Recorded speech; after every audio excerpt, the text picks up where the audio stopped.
পারভেজ হত্যা মামলা অবশেষে গ্রেপ্তার ঘটনার মূল দুই নারী অভিযুক্ত। এক সপ্তাহ ধরে আলোচিত পারভেজ হত্যা মামলায় অবশেষে গ্রেপ্তার করা হয়েছে ঘটনার মূল সূত্রে জড়িত দুই নারীকে।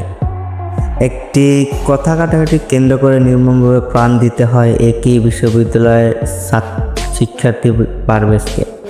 পুলিশের ধারাবাহিক তদন্তে উঠে এসেছে এই দুই নারীর সঙ্গে পারভেজের চলমান দ্বন্দ্ব ছিল ঘটনাটির মূল উদ্দেশ্য। পুলিশ জানিয়েছে ঘটনার পর থেকে অভিযুক্ত দুই নারী আত্মগোপনে ছিল এবং প্রভাব খাটিয়ে তদন্ত প্রভাবিত করার চেষ্টা করছিল। এমনকি তারা বিভিন্নভাবে হুমকি দিয়ে জানায় ওদের কিছুই করতে পারবে না কেউ। বিস্তারিত জানতে আমাদের সঙ্গেই থাকুন।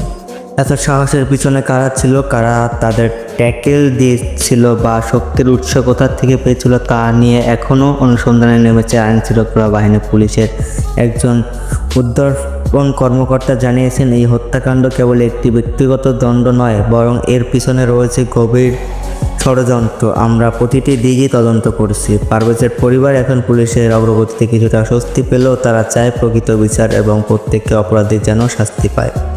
পরবর্তী আপডেট জানতে চ্যানেলটি সাবস্ক্রাইব করে আমাদের সঙ্গে থাকুন।